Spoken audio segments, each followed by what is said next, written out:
Bonjour Frédéric Ancel. Bonjour. Professeur à Sciences Po Paris, géopolitologue.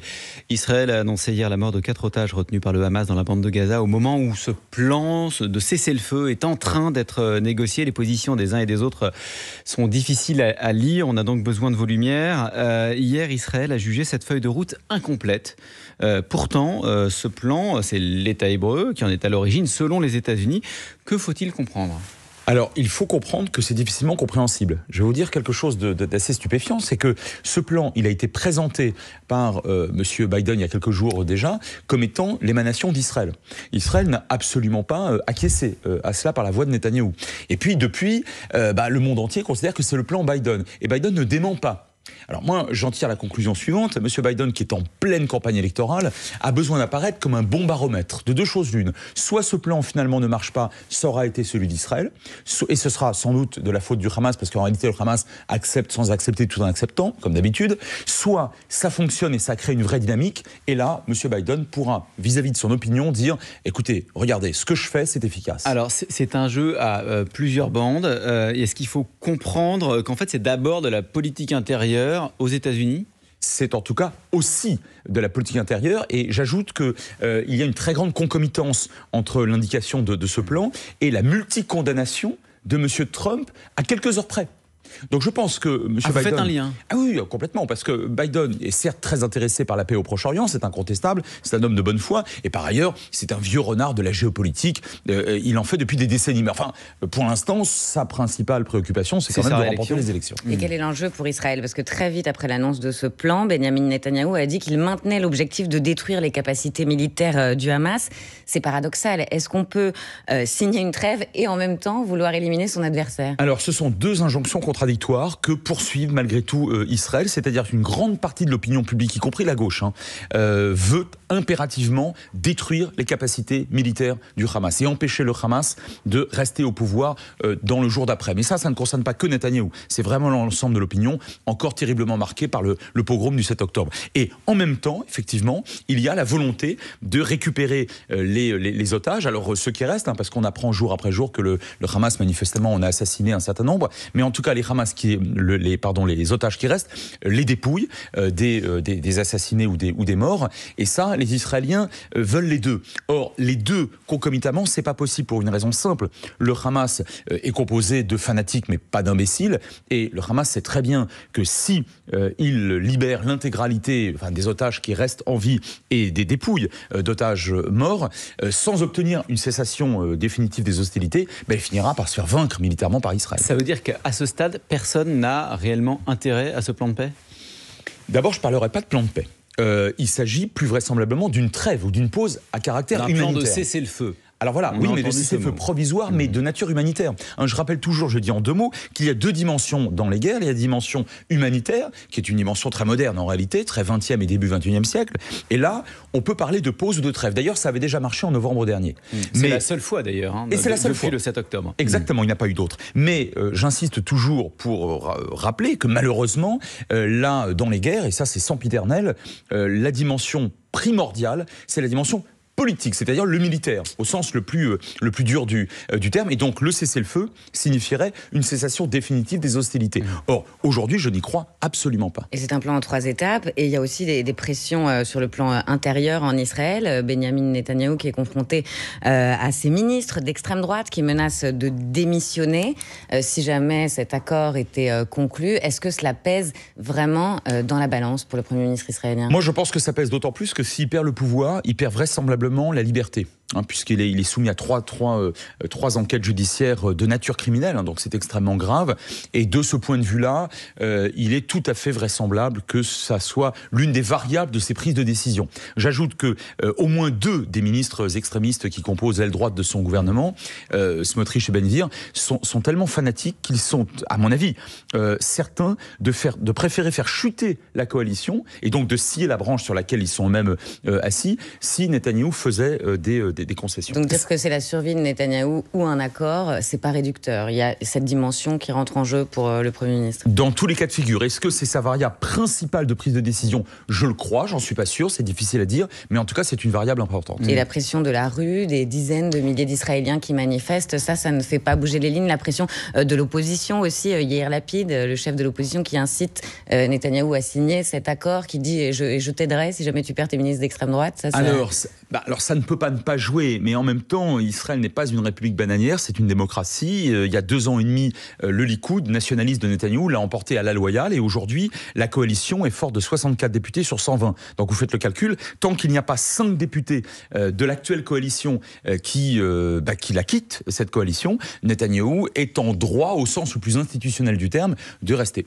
Et est-ce que la communauté internationale fait tout ce qui est en son pouvoir? Parce qu'on a les médiateurs qataris, égyptiens, américains qui appellent à valider cet accord, mais est-ce qu'ils sont allés au bout de ce qu'ils pouvaient faire pour faire pression sur Israël? Alors ça, c'est une question difficile. Je pense que les régimes modérés, vous en avez cité quelques-uns, l'Égypte notamment bien sûr, la Jordanie, les Émirats, l'Arabie Saoudite aujourd'hui font effectivement tout, me semble-t-il, pour parvenir à un accord. D'abord parce que ça les intéresse, parce que ce sont des régimes fragilisés par cette situation au regard de leurs propres opinions publiques. En revanche, la politique du Qatar me paraît beaucoup plus duplice, beaucoup plus ambiguë. Quant à l'Iran, n'en parlons pas. Là, c'est la politique du pire. Les États-Unis, bien sûr, vous les avez cités avec raison, souhaitent naturellement trouver un accord. C'est ce qu'on disait tout à l'heure. Joe Biden a besoin, même si ce n'est pas l'essentiel aux yeux des électeurs américains, la politique étrangère, mais enfin, il a quand même besoin, si ça doit se jouer à très peu face à Trump, d'une véritable réussite au Proche-Orient. Et la pression des Européens, je dis ça parce que Joe Biden arrive demain pour 3 jours de visite d'État en France. Voilà, elle pèse quoi, la pression des Européens et de la France ? Alors d'abord, les Européens, ça pose problème, simplement parce qu'ils ne sont pas unis. Et sur le Proche-Orient, les Européens sont systématiquement, lorsqu'il y a vote, que ce soit au Conseil de sécurité, à l'Assemblée générale ou ailleurs, sur les 3 positions possibles, pour, abstention, contre. Bon, donc de ce point de vue-là, vous voyez bien que l'Union européenne ne peut pas peser tellement au regard de sa désunion. Après, vous avez plusieurs pays qui jouent, me semble-t-il, un rôle à la fois important et constructif, et sans chauvinisme aucun, je vous dirais que la France joue ce rôle-là. Après tout, depuis le 7 octobre, l'Élysée et le Quai d'Orsay font, me semble-t-il, ce qu'ils peuvent pour à la fois maintenir à terme la perspective de la solution des 2 États, qui à mon avis est la seule possible, et en attendant stigmatiser à juste titre le Hamas et appeler à la libération des otages. Frédéric Ancel, on vous retrouve juste après le fil info, il est 8h40, Mathilde Romagnan. Les premiers résultats de Mon Master seront publiés ce matin dans une vingtaine de minutes dès 9h. La plateforme permet aux étudiants en bac+3 de postuler à un master et comme pour Parcoursup, les candidats sauront s'ils sont acceptés sur liste d'attente ou recalés. Les débats sur l'aide à mourir vont se poursuivre cet après-midi à l'Assemblée nationale. Les députés ont commencé hier soir l'examen de l'article 5 de ce projet de loi sur la fin de vie. D'ici la fin de l'année, vous allez chez le médecin généraliste. Aller chez le médecin généraliste vous coûtera 3,50 € de plus. Le prix de la consultation passera à 30 €. La convention médicale actant cette hausse de tarifs sera signée aujourd'hui entre la Caisse nationale d'assurance maladie et les syndicats de médecins libéraux. C'est une première. La Chine a prélevé des échantillons de la face cachée de la Lune grâce à sa sonde spatiale. Elle a décollé avec succès ce matin de la surface lunaire. Les échantillons permettront de mieux comprendre comment le satellite naturel de la Terre s'est formé. France Info. Le 8-30 France Info, Agathe Landré, Jérôme Chapuis. Toujours avec Frédéric Ancel, géopolitologue, professeur à Sciences Po, vous publiez les 100 mots de la guerre au PUF. Ce que redoute Benyamin Netanyahou aussi, c'est que le Hamas reconstitue ses forces et qu'il continue de diriger la bande de Gaza après la guerre. Est-ce que c'est un risque si ce plan pour un cessez-le-feu allait au bout ? S'il y avait aujourd'hui cessation des hostilités, le Hamas resterait au pouvoir, ce qui est inimaginable, non seulement pour Netanyahou, mais pour le centre et la gauche en Israël. Tout à l'heure, vous avez cité Yair Lapid, le chef de la gauche israélienne aujourd'hui. Pour lui, c'est intolérable. Pour tous les Israéliens, c'est intolérable. Et j'ajoute un point important. Regardez, les membres de la Ligue arabe, il n'y en a pas beaucoup qui soutiennent le Hamas. En fait, il n'y en a pratiquement aucun. Et certainement pas les États directement concernés. Je pense à l'Égypte contiguë, je pense à la Jordanie contiguë de la Cisjordanie, donc de l'autorité palestinienne. Personne ne veut du Hamas, dont je rappelle qu'il est constitué de la branche radicale des Ikhwan, les frères musulmans, qui sont déjà une confrérie fanatique depuis 28. Reste que ces dirigeants sont au Qatar. Alors, la branche politique est au Qatar, mais c'est pour ça que je vous parlais de duplicité et de politique extrêmement ambiguë du Qatar, bien sûr.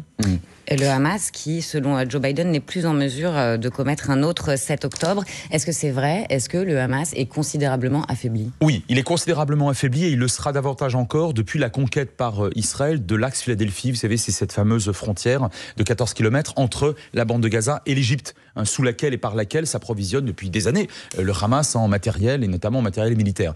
Donc considérablement affaibli, oui. Aujourd'hui, entre Israël et la bande de Gaza, il y a effectivement un peu plus d'1 kilomètre de frontières qui ont été complètement arasées par l'armée israélienne et qui sont contrôlées évidemment par des soldats israéliens. Sauf que si le Hamas reste au pouvoir, par définition, il reconstituera une partie de ses forces et son idéologie radicale, fanatique, antisémite, islamiste radicale, et d'ailleurs anti-autorité palestinienne aussi, je tiens à le préciser, elle demeurera. Est-ce que ça veut dire que l'objectif, le but de guerre d'Israël, c'est-à-dire détruire non seulement les capacités militaires du Hamas, mais le Hamas lui-même est inatteignable? Alors, détruire le Hamas complètement, c'est de la pensée magique. Ce n'est pas possible. Les Israéliens l'avaient déjà tenté de le faire avec le Hezbollah en 2006 pendant la guerre pendant cette guerre du Liban. Libanais. Voilà, parce que le Hamas, c'est un mouvement terroriste et militaire, mais c'est aussi un mouvement social, éducatif, religieux, politique, etc. Et vous ne pouvez pas détruire un mouvement religieux, social, éducatif et politique. Par conséquent, ce qui intéresse les Israéliens, c'est réellement les capacités militaires. C'est pour ça que j'insiste là-dessus. C'est-à-dire, en 2 mots, interdire de nouveaux pogroms en Israël, comme celui du 7 octobre, et interdire, ce qu'on oublie beaucoup trop souvent, les capacités balistiques, c'est-à-dire des missiles et des roquettes, qui pourrissent la vie de plusieurs millions d'Israéliens. Mais donc, interdire de nouveaux pogroms, si on vous suit bien, aujourd'hui, cet objectif est atteint, non? Oui, aujourd'hui, il est atteint, mais pourquoi? Mais parce que l'armée israélienne occupe Gaza. Mais si demain, l'armée israélienne se retire de Gaza et le Hamas reste au pouvoir, évidemment, ça n'ira pas. C'est la raison pour laquelle l'autorité palestinienne doit impérativement reprendre en charge la bande de Gaza.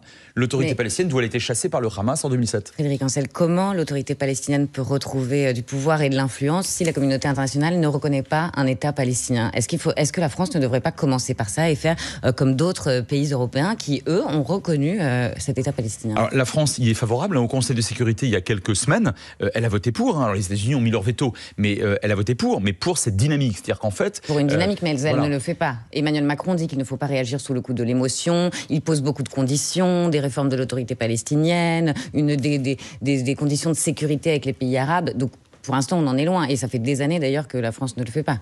Alors, c'est vrai, et en même temps, je pense que c'est un élément de la négociation et de la dynamique. Je suis plutôt totalement en faveur de la reconnaissance, évidemment, à terme de l'État de Palestine. Je crois vraiment pas, j'insiste là-dessus, qu'il y ait d'alternatives crédibles, sauf pour les fanatiques, à celle des 2 États. Il y a 2 entités, il y a 2 consciences nationales, 2 peuples, il faut 2 États, là-dessus, il n'y a pas de problème.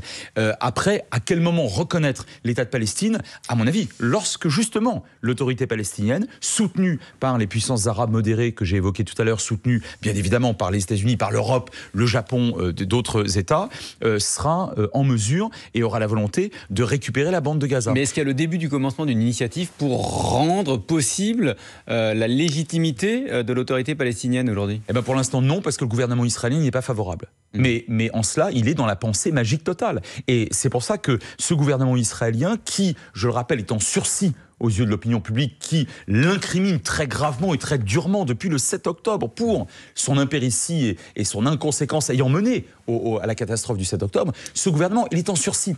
Et par conséquent, si on considère qu'il y aurait potentiellement demain des élections, ou en tout cas un changement de coalition, et que M. Gantz ou M. Lapide arrivent au pouvoir, je pense que ces personnalités-là, en tout cas elles n'ont jamais fait mystère de cela, sont, elles, favorables au retour de l'autorité palestinienne. Benny Gantz, un ministre centriste, c'est le potentiel successeur de Benyamin Netanyahou. Il menace d'ailleurs de démissionner si Benyamin Netanyahou ne parle pas de l'après-Gaza. Plus qu'au potentiel. C'est très vraisemblablement le successeur de Netanyahou. Attention, parce que Netanyahou, je le qualifiais dans un article de Politique internationale il y a déjà une quinzaine d'années d'insubmersible. Mais enfin, a priori là, je pense qu'il est vraiment en sursis. Et aujourd'hui, le chef de l'opposition et par ailleurs celui qui est le plus galonné sur le plan militaire, puisque c'est un ancien chef d'état-major, c'est vraiment Benny Gantz. D'ailleurs, l'entretien de Benyamin Netanyahou la semaine dernière en France, il nous a tous étonnés. C'était sur chez nos confrères de LCI. Est-ce que c'est le signe d'une prise de conscience chez lui de sa fragilité, le fait que les opinions publiques sont perdues en quelque sorte chez les pays occidentaux? Netanyahou ne s'intéresse pas beaucoup à l'opinion publique. Alors pourquoi il a fait ça? Alors la France... Le faire en français, comme ça. Je vais vous dire, c'est quelque part un compliment pour la puissance, une reconnaissance de la puissance française, en tout cas en Europe. C'est-à-dire que la France reste aujourd'hui la première puissance militaire de l'Union européenne, et de loin, la première puissance politique de l'Union européenne. Et au fond, c'est la France qui aujourd'hui est dotée d'un effet d'entraînement sur une dynamique des deux États. Alors bien sûr, ça sera avec l'Allemagne. Mais qu'est-ce qu'il avait politiquement à gagner à le faire? Moi, je pense que Emmanuel Macron a donné des signes, je crois que vous le rappeliez finalement implicitement tout à l'heure, d'impatience vis-à-vis du gouvernement israélien, et à plusieurs reprises. Et je pense que Netanyahou souhaiterait réellement que la France, pour l'instant en tout cas, ne reconnaisse pas maintenant l'État de Palestine. Ça le gênerait. C'est intéressant parce qu'il ne l'a pas fait en Espagne, en Italie ou en Allemagne, cette interview. Donc, et en partie en français. Donc je pense que c'est un crédit accordé à la puissance politique de la France dans la région. On parlait de Benny Gantz côté israélien. Il y a un nom qui revient souvent côté palestinien, c'est celui de Marwan Barghouti, un homme politique emprisonné en Israël depuis 2002. Est-ce que c'est l'homme providentiel pour la Palestine ? En tout cas, c'est le nom principal. Parce que il est auréolé de gloire auprès de la jeunesse palestinienne, justement parce qu'il est en prison depuis maintenant plusieurs décennies. Deux, c'est quelqu'un qui est conservateur, mais qui n'est pas du Hamas, qui est à l'origine donc de l'OLP, du Fatah, donc la branche principale de l'OLP. Je veux dire que c'est le canal historique du nationalisme palestinien. Et en même temps, il est respecté par le Hamas parce que c'est quelqu'un de conservateur, sur le plan des mœurs. Bon. Et il est considéré comme n'ayant jamais coopéré avec Israël, ce qui est tout à fait exact. Par ailleurs, les Israéliens, alors attention, les Israéliens de gauche et un certain nombre d'amis d'Israël, donc modérés, le verraient aussi effectivement comme un futur président potentiel d'une autorité palestinienne rénovée, parce que c'est quelqu'un qui acceptait l'idée des deux États, et par conséquent qui reconnaissait dans une certaine mesure, et après négociation et à condition évidemment d'un retrait total des Israéliens sur les frontières de 67, il semblait reconnaître la validité de la thèse des deux États, ce que le Hamas n'a évidemment absolument jamais fait. Frédéric Ancel, vous restez avec nous, on vous retrouve juste après le fil info, il est 8h moins 10, Mathilde Romagnan. Après leur mobilisation d'hier, les agriculteurs français et espagnols vont complètement débloquer la frontière ce matin. Il reste 2 points de passage occupés dans les Pyrénées. Selon Jérôme Bail, le chef de file de ce mouvement, les tracteurs partiront dans la matinée. Mobilisation ce matin de plusieurs associations de protection de l'enfance. Elles appellent la France à soutenir l'adoption d'un règlement européen protégeant les mineurs contre la pédocriminalité en ligne. Un rassemblement est prévu en ce moment à Paris, place des droits de l'enfant. Les premiers résultats des élections législatives en Inde et le parti du Premier ministre Narendra Modi arrive en tête avec 39,3% des voix après le dépouillement d'un quart des bulletins. Cela lui permettra d'obtenir assez de sièges pour avoir une majorité parlementaire. Impatient de te voir illuminé, Barnabéou, les félicitations de Cristiano Ronaldo à Kylian Mbappé. La venue de la star du football au Real Madrid a été officialisée hier soir. Il quitte le PSG et signe pour les 5 prochaines saisons avec le club madrilène. France Info. Le 8-30 France Info. Agathe Lambray, Jérôme Chapuis. Toujours avec Frédéric Ancel, géopolitologue, vous publiez Les 100 mots de la guerre aux éditions PUF. Cette guerre entre Israël et le Hamas, c'est aussi une guerre de mots. Israël est accusé par certains insoumis, notamment en France, de mener une politique d'apartheid ou de commettre un génocide à Gaza. Est-ce que l'emploi de ces mots est justifié selon vous ? Non, et j'ai toujours contesté le galvaudage des termes, le galvaudage, l'hystérisation du débat public. Si ce qu'ont vécu les Arméniens en 1915, les Juifs entre 41 et 45, les Tutsis en 94 au Rwanda, peut-être aussi d'ailleurs une grande partie des Cambodgiens sous la férule des Khmers rouges au Cambodge, ce qui s'est produit en Yougoslavie, en ex-Yougoslavie. Si tout cela est génocide, alors ce qui se passe aujourd'hui n'est pas génocide. Je ne suis pas pour le galvaudage des termes. Je note d'ailleurs que, pour l'instant en tout cas, les instances internationales n'ont pas établi qu'il y avait génocide. Ils ont bien établi qu'il y avait risque de génocide et qu'il fallait tout mettre en œuvre. Et ils ont durement stigmatisé, avec raison, le gouvernement israélien pour cesser des actions, et notamment des crimes de guerre, qui pouvaient mener à un génocide. Alors, si vous voulez, ici, l'instrumentalisation du conflit, y compris sur le plan rhétorique, elle me paraît certainement pas favorable à la cause que ces gens-là prétendent défendre, c'est-à-dire la cause palestinienne, qui par ailleurs est totalement légitime. Et l'apartheid ? Ah non, le système d'apartheid qui a été mis en place en Afrique du Sud de 48 à 90 était un système, qui était un système absolument institutionnel et officiel de séparation en droit, de séparation physique, de séparation des prérogatives entre des collectifs, en l'occurrence de ce qu'ils appelaient de races ou d'ethnies différentes. Donc non, qu'il y ait des discriminations de nature sociale ou en termes d'investissement en Israël même sur le secteur ou une partie du secteur arabe, mais ça c'est condamné par beaucoup d'Israéliens eux-mêmes et des gouvernements y ont mis fin, d'autres gouvernements étant moins sensibles à ça. Mais on ne peut pas parler d'apartheid. Mais les termes crimes de guerre et crimes contre l'humanité, eux, ils figurent bien dans la demande de mandat d'arrêt émise par le procureur général de la Cour pénale internationale. Absolument, qui est un mandat d'arrêt. Pour l'instant, la Chambre c'est une demande de mandat d'arrêt. Je serais prudent parce que pour l'instant, la Chambre n'a pas encore statué. Frédéric Ancel, on va élargir au-delà de votre spécialité Proche et Moyen-Orient. Vous êtes professeur de géopolitique. On l'entendait ce matin sur France Info. Ça y est, l'Ukraine affirme utiliser des missiles américains pour cibler des bases russes sur le sol russe. Est-ce qu'on est entré dans une autre phase du conflit ? Oui, mais on le dit tous les 3-4 mois depuis 2 ans. Je veux dire par là que on est allé de manière extrêmement prudente pour éviter la fameuse ligne rouge. Mais en fait, la ligne rouge, au-delà de laquelle on risquerait d'être en co-belligérance avec la Russie. Et ça, personne n'en veut. Ni les États-Unis, évidemment, ni les Européens, et pas non plus d'ailleurs les Polonais et les Baltes. Mais en réalité, cette ligne rouge, elle n'a jamais été franchie. Pourquoi ? Parce que M. Poutine n'a jamais dit qu'elle avait été franchie. Ou plus exactement, il parle beaucoup, mais par exemple sur le plan nucléaire, puisqu'il a évoqué à 4 reprises en 2 ans et demi des risques d'apocalypse, ça veut bien dire ce que ça veut dire, il n'a jamais enclenché la moindre préalerte nucléaire. D'ailleurs, les Chinois le refuseraient catégoriquement. Donc, si vous voulez, on y va en tâtonnant, on va à chaque fois un peu plus loin, et je dis souvent qu'on va au secours des victoires ukrainiennes. C'est-à-dire que par rapport à il y a 2 ans et demi, où on n'imaginait même pas de pouvoir livrer un seul chasseur bombardier ou un seul char d'assaut à l'Ukraine, aujourd'hui on en est loin. Finalement, on le fait. Quand Emmanuel Macron disait qu'il faudrait peut-être envoyer des troupes au sol et qu'aujourd'hui la France envisage d'envoyer des instructeurs en Ukraine, vous dites quoi ? Que Emmanuel Macron était visionnaire ou qu'il a dit des choses avant les autres qui ont fait polémique mais qui finalement se vérifient ? Je pense que dans les premiers mois, il a sans doute eu raison d'essayer de garder un contact avec Vladimir Poutine, espérant, alors sans doute c'était trompé, mais espérant qu'il y aurait assez rapidement un cessez-le-feu et que ce serait entre autres grâce à la France, et que ce sera la France de l'annoncer en tant que première puissance de l'Union européenne. C'est pas idiot, mais je pense, alors je ne suis pas à sa place, mais je pense qu'il s'est rendu compte que M. Poutine se moquait de nous.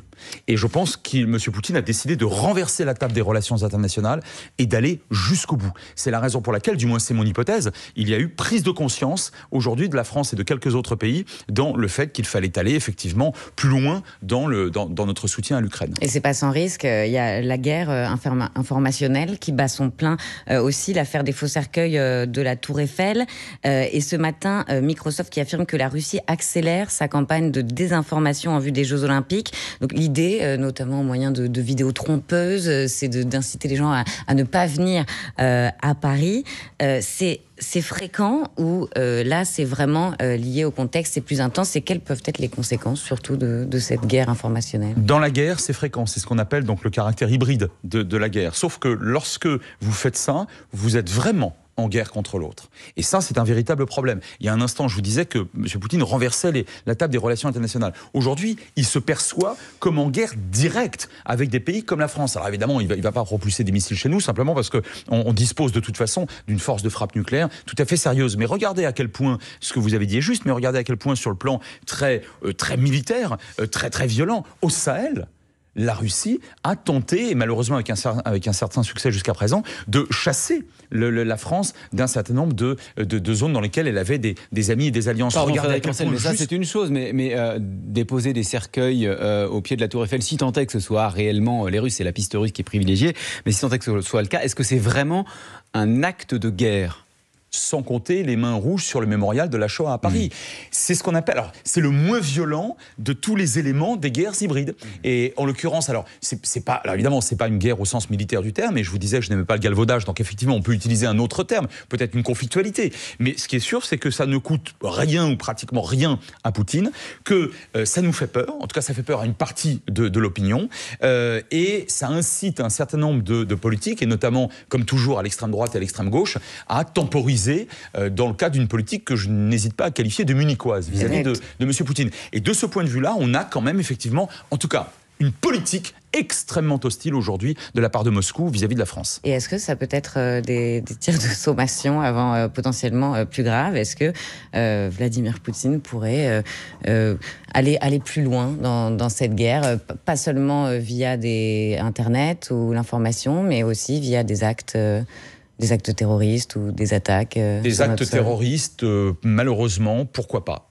Pourquoi pas? Des actes militaires, non, parce que nous avons encore une fois une capacité militaire de nous défendre tout à fait considérable et il le sait parfaitement. Et il n'est pas suicidaire. Parmi beaucoup de défauts, celui-là, il ne l'a pas. Il n'est pas suicidaire. En revanche, oui, favoriser des actions terroristes, oui, pourquoi pas? Pourquoi pas? Après tout, ça s'est bien fait pendant la guerre froide. Alors c'était l'URSS, c'était pas la Russie, mais on a vu Vladimir Poutine ne pas hésiter à frapper des opposants réels ou présumés chez nous, je veux dire en Europe occidentale et dans d'autres pays. Donc là, on a affaire à des actes très violents. Frédéric Ancel, merci d'avoir été l'invité de France Info. On rappelle, Agathe, le titre de votre dernier livre. Les 100 mots de la guerre au PUF.